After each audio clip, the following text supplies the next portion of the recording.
Welcome all you lovely people to another r/maliciouscompliance video. Our first story of the day is by an anonymous writer. My in-laws wanted an updated family picture. Cue photo session with an urn.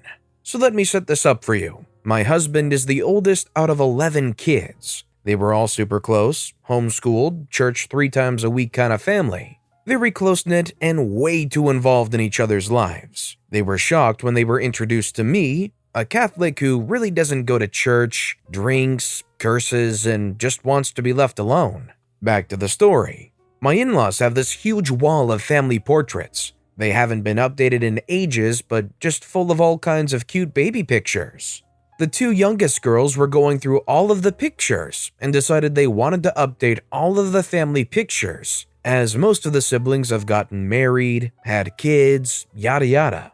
See, 6-month-old son passed away over a year ago due to a lot of medical complications that happened during his birth. I'm just now coming out of a severe depression and am still mourning. I have hundreds of pictures of him, but not as many family pictures. I never even got an Easter with the kid, but I still have his outfit. I told my in-laws I'm super uncomfortable. My family has drastically changed over the last year. So tell me what you want. Do you want my family now, hubby and I, or a year ago, hubby, myself, and cute dead baby? She said pick what I want. So I asked hubby, who said to just send a cute picture of the 2 of us.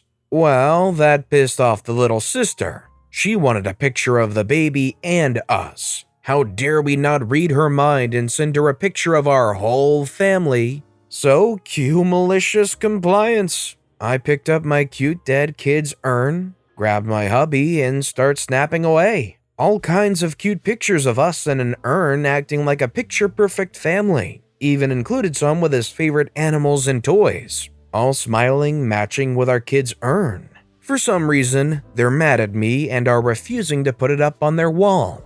My husband and I got a great laugh and some well-needed space. What do you guys think? Do you think this was a bit much for them to do? Or considering how hounding the family might have been, was it a little justified just to get that space they needed? Let me know what you think in the comments down below. Our next story is by PW Nanny Gaming. Can't appreciate the help you were given? Fine, do without. This happened a few weeks ago. I've been working at the same job for almost 2 years, but I got very comfortable with the position and have been helping some colleagues every once in a while. It turned into a daily thing and I was helping a few people daily, not thinking this could blow up in my face. After all, I'm taking free time out of my day to do something I don't have to do that doesn't fall in my job description. Recently, one of the people I was helping was excited as something big had happened in their portfolio, and so I asked for the information and took a look. I found out it wasn't legitimate. I had the same thing happen to me before, and my boss had told me it wasn't legitimate, so I told them to be careful with it and that we'll check with the boss to see what's up. The next day, we're all in a meeting with my boss and I advised my boss, hey, this happened in this person's portfolio, we need to be careful. My boss appreciated it and told me to elaborate and share with everyone so that they can all be aware of this event, and advise the boss ASAP. I proceeded to do so, and the person didn't even chime in the whole time. This was in the morning. Literally 12 hours later, I get a message from the person stating that they did not appreciate that I brought this up to our boss as it was their portfolio, and to never do it again. Now, I just agreed and said I understood, but I'm really feeling like if that person really never wants me to do it again, then I should really just leave them to themselves. So I did. Got back to work the week after and got busy. Wasn't answering calls or texts asking for help, or even just to talk, and figured my stuff out. I was respectfully declining everyone's requests and ended up finishing early. Don't worry, I'll never do it again. Definitely sounds like something that the person got a little too uptight about. I don't think there was any drama that came out of it. Honestly, the other person started something more than there ever was.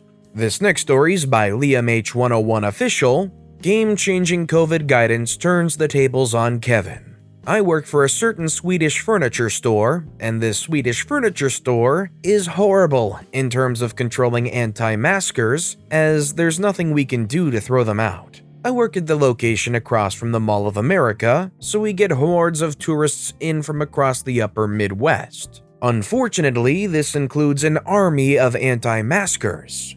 Finally, I have a way to put those idiots in their place, however. As weak and cowardly as the company is in curtailing anti-maskers, they recently sent out some game-changing COVID guidance for the staff. Staff are no longer required to help anti-maskers. It's glorious. I'm working in the lighting section and up comes Kevin. He asks me how to get out of the store. I swear these morons get dumber and dumber as there are well-marked signs that can direct you to the exit. I say, I'm sorry, but I'm medically exempt from interacting with maskless individuals as it poses a risk to my health. Under the ADA, I am not required to disclose my condition. Kevin starts boiling like a tea kettle, then he replies, "This is horrible customer service. Whatever makes you think you can treat the customer this way? You are discriminating against my rights and blah blah blah." Kevin then storms off and I realize that I could more than likely get fired for this. The thought sticks with me till I go up to take my 30-minute break. As I'm punching out, one of my supervisors comes up to me and asked why I was so rude to a customer. I tell him what happened, and the man is on the floor laughing. Literally on the floor laughing his butt off. He then said that was one of, if not the funniest things he'd ever heard. There wasn't much in the way of fallout. I wasn't fired, my supervisor got a good laugh out of it, though I'd imagine Kevin made an angry video in his car about how the evil employees forced me to wear a chin diaper and how they refused to help me. Usual Kevin stuff. I love that way of describing it, chin diaper. There's something especially goofy calling it that. That said, I would rather stores like this just refuse entry to people without masks, rather than telling their employees, hey, you can just choose not to engage those people. It's just definitely not the safest thing. This next story is by Goldie Bobs. Baggage handlers handle baggage. I work as a baggage handler at an international airport. During the Icelandic ash cloud of 2011, most, if not all, flights were grounded for about a month. This meant a lot of my company's staff had absolutely nothing to do. The company made a very generous offer of letting staff go home, unpaid. This led to a lot of staff refusing and coming to work as usual.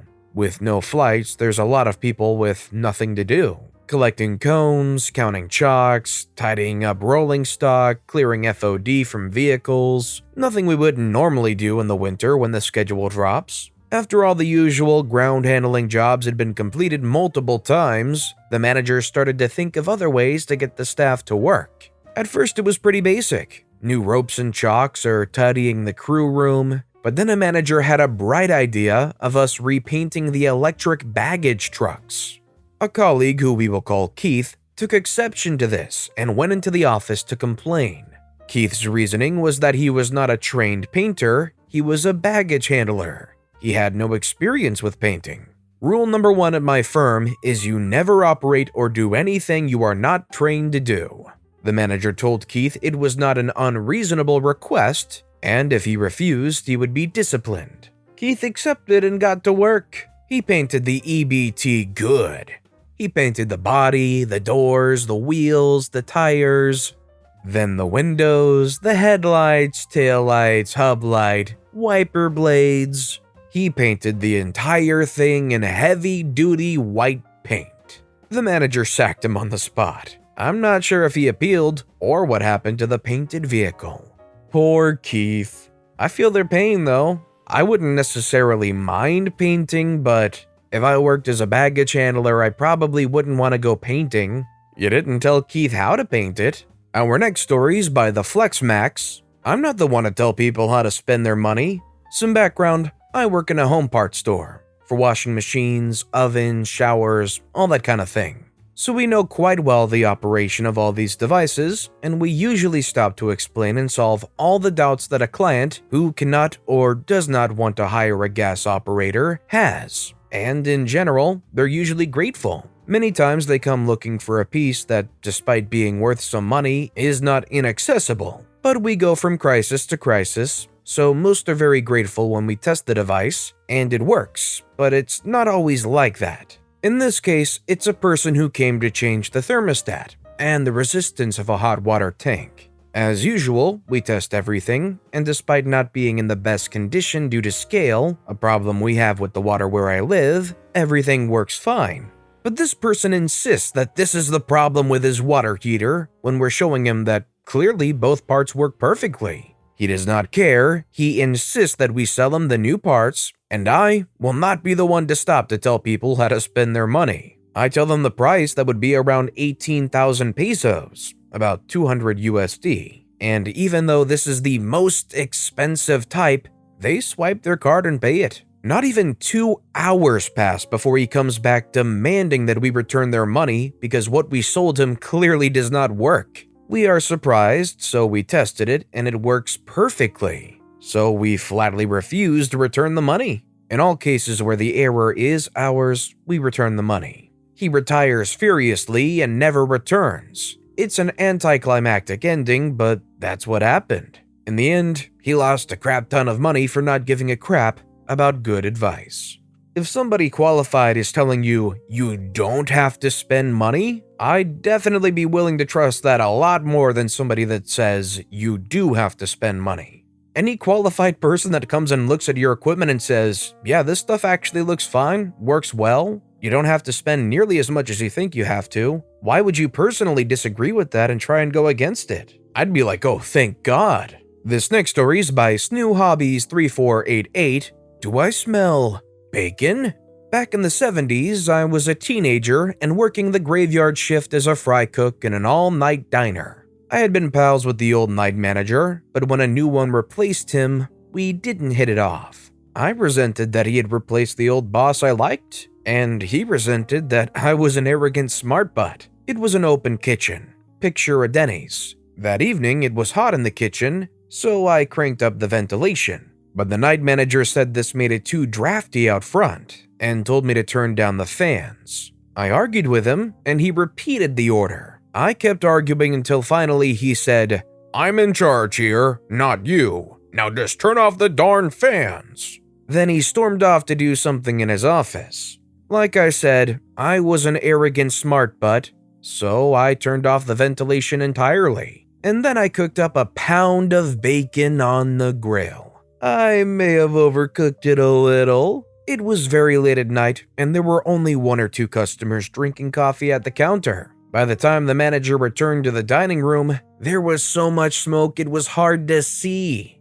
But a rich, inviting bacon aroma permeated the dining room. Got fired for that one. Had a new job the next day. In those days, we had an expression. Oh well, I was looking for a job when I found this one.